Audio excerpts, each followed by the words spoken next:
पिछली कक्षा में हम लोगों ने बहुत सारी बातें की थी, जिसमें अंत में हम लोगों ने बात की थी किस चीज की, तो लाहौर सेशन वाले की बात हुई थी, लाहौर सेशन की बात हुई थी, कांग्रेस इंडियन नेशनल कांग्रेस के लाहौर सेशन की बात हुई थी, जहां पर वर्ष 1929 में इस सेशन में यह निष्कर्ष निकलता है कि अब भारतीयों को पूर्ण स्वराज चाहिए, अंग्रेजी में कहें तो कंप्लीट इंडिपेंडेंस चाहिए, इससे कम कुछ नहीं चाहिए। ये सारी बातें हम लोगों ने पिछली कक्षा में की और उसके बाद हम लोगों ने यह भी देखा कि गांधी जी ने सिविल डिसोबीडियंस मूवमेंट, हिंदी में कहें तो सविनय अवज्ञा आंदोलन की शुरुआत की। इसमें क्या होता है अब हम लोग आगे बढ़ेंगे इस कक्षा के माध्यम से।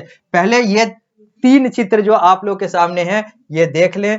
पहला है demonstration against Simon commission, Simon आयोग के खिलाफ जो प्रदर्शन हो रहे थे उसका यह चित्र है, उस समय का चित्र है, जिस पर लिखा हुआ है साफ साफ साइमन गो बैक, साइमन वापस जाओ, अपने देश वापस जाओ। और दूसरा और तीसरा चित्र जो है वो दूसरा भगत सिंह का है और तीसरा जो है बीके दत्त यानी कि बटुकेश्वर दत्त का है।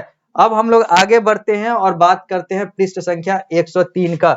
103 पर अब हम लोग देखते हैं कि क्या क्या है, क्योंकि अब हम लोग 102 से आगे बढ़ चुके हैं और अब बात करेंगे सविनय अवज्ञा आंदोलन का, यानी कि सिविल डिसोबीडियंस मूवमेंट का। यह सिविल डिसोबीडियंस मूवमेंट का मतलब क्या है अब यहाँ पर लिखा हुआ है। हालांकि ये सारी बातें हम लोगों ने पिछली कक्षा में कहे तो पिछले अध्याय में हम लोगों ने कर लिया था। पिछले अध्याय यानी कि इंडिया स्टार्टेड फ्रीडम स्ट्रगल में हम लोगों ने सविनय अवज्ञा आंदोलन, दांडी मार्च, ये सारी बातें हम लोगों ने की थी। लेकिन यहाँ पर फिर से पढ़ना है तो फिर से पढ़ते हैं, कोई नहीं, आगे बढ़ते हैं। तो लिखा हुआ है यहाँ पर कि Indians to boycott foreign goods and refuse to pay taxes, specially the tax on salt, to the British government. यहाँ पर सविनय अवज्ञा आंदोलन में चूंकि इसकी नींव कहां से पड़ी थी, तो नींव तो जैसा हमने पिछली कक्षा में अंत में बताया था कि इसकी नींव जो है वो उस चीज से पड़ी थी जहां पर अंग्रेजों ने भारत के लोगों को नमक उत्पादन के लिए प्रतिबंधित कर दिया था, जिसके खिलाफ गांधी जी ने एक और नॉन वायलेंट यानी कि अहिंसात्मक आंदोलन की शुरुआत की, जिसका नाम सिविल डिसोबीडियंस मूवमेंट था, यानी कि सविनय अवज्ञा आंदोलन, यानी कि नमक आंदोलन था, साल्ट मूवमेंट था। इसमें क्या हुआ कि इसमें गांधी जी ने कहा कि जितने भी विदेशी सामान हैं उसका बहिष्कार करो, तुम लोग यानी कि भारतीयों, तुम लोग विदेशी सामान का, अंग्रेजों के सामान का बहिष्कार करो, टैक्स मत दो यानी कि कर मत दो, और खासकर वो कर जो नमक पर लगाया गया हुआ है वो सारे कर मत दो। Gandhi ji decided to start the civil disobedience movement by breaking the salt law. Gandhi ji ने निर्णय लिया कि वो अब सिविल डिसोबीडियंस मूवमेंट की शुरुआत करेंगे और वो नमक कानून का जो ये सारा कुछ खेला चल रहा था उसी के आधार पर इन्होंने सिविल डिसोबीडियंस मूवमेंट की शुरुआत की। Salt law did not permit Indian to make salt from the sea. ये जो नमक कानून आ गया था अंग्रेजों के द्वारा, इसमें क्या था कि एक कानून के तहत यहाँ पर भारतीयों को प्रतिबंधित कर दिया गया था कि वो समुद्र के पानी और समुद्र से जो नमक बनता है उस प्रक्रिया में वो नहीं जाएंगे, नहीं इन्वॉल्व होंगे, उन्हें वहां पर प्रतिबंधित कर दिया गया था। यानी कि नमक का उत्पादन अंग्रेजों के द्वारा किया जाएगा, अगर भारतीय करते भी हैं तो अंग्रेजों के कर्मचारी बनकर करेंगे। He along with his follower led a procession from his ashram in the Ahmedabad to Dandi to break the salt law। और इन्होंने इस सविनय अवज्ञा आंदोलन यानी कि सिविल डिसोबीडियंस मूवमेंट में क्या किया, तो ये अपने आश्रम यानी कि जहां पर ये रहते थे, अभी के गुजरात, भारत देश के गुजरात राज्य के अहमदाबाद में साबरमती नदी के किनारे बना आश्रम, जिसे साबरमती आश्रम कहा जाता है, जहां पर गांधी जी रहते थे, वहां से इन्होंने पैदल यात्रा, लगभग 300 किलोमीटर की पैदल यात्रा अपने 78 अनुयायी यानी कि 78 फॉलोअर्स के साथ गांधी जी यानी कि टोटल 79 लोगों ने एक यात्रा शुरू की दांडी के लिए। दांडी भी एक जगह है जो गुजरात राज्य में ही है, भारत देश के गुजरात राज्य में ही है, जो आश्रम, इनके आश्रम से अहमदाबाद के साबरमती आश्रम से लगभग 300 किलोमीटर की दूरी पर था। वहां पर इन्होंने 78 लोगों के साथ यानी कि कुल 79 लोगों ने अहमदाबाद के आश्रम से, साबरमती आश्रम से दांडी के लिए पद यात्रा शुरू कर दिया और बाद में धीरे धीरे इस यात्रा के दौरान बहुत सारे लोग जुड़ते चले गए और हजारों की संख्या में यहाँ पर लोग हो गए जो दांडी पहुंचे, यानी कि इस दांडी मार्च में बहुत सारे लोग आगे बढ़ते चले गए। इसे ही दांडी मार्च भी कहते हैं। मार्च यहाँ पर महीना नहीं है, मार्च का मतलब होता है यात्रा, पद यात्रा।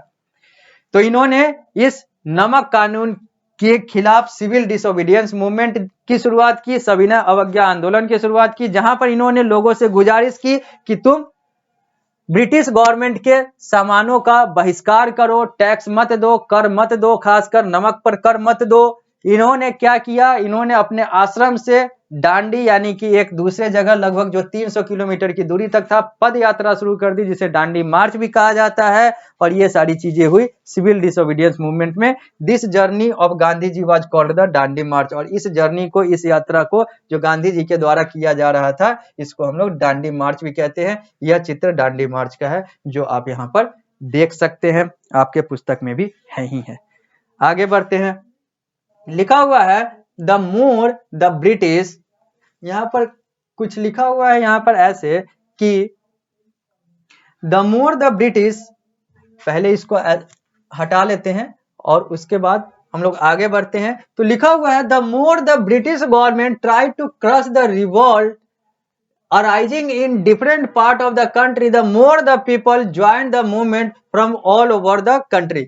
जितना अंग्रेज ऐसे ऐसे आंदोलन, जो अलग अलग आंदोलन भारतीयों के द्वारा हो रहे थे अंग्रेजों के खिलाफ, जितना वो दबा रहा था, उतना ही ज्यादा लोग अलग अलग जगहों से बाहर निकलकर अलग अलग आंदोलन का हिस्सा बन रहे थे, अलग अलग आंदोलन में भाग ले रहे थे। यानी कि अंग्रेजों के द्वारा एक तरफ से आंदोलन को, विद्रोह को क्रश करने का प्रयास किया जा रहा था, या फिर क्रश कर भी दिया जा रहा था, बंद कर भी दिया जा रहा था, लोगों को कारागार में डाल भी दिया जा रहा था। लेकिन भारत की आबादी, भारत की जनसंख्या इतनी थी कि भारत के लोग जो हैं अलग अलग क्षेत्र से अपने घरों से निकलकर एक नए आंदोलन या फिर उसी आंदोलन को फिर से सपोर्ट या फिर कहें तो उस आंदोलन का समर्थन करने आ रहे थे। यानी कि अंग्रेजों के द्वारा आंदोलन को दबाने का प्रयास किया जा रहा था, लेकिन भारतीय इसको दबने नहीं दे रहे थे। जो कारागार जा रहे थे तो जो घर थे वो बाहर निकल रहे थे। People join the movement under various leader. People ने, लोगों ने अलग अलग आंदोलन अलग अलग नेताओं के नेतृत्व में लड़ा, या फिर कहें तो अलग अलग आंदोलन में अपनी सहभागिता दी।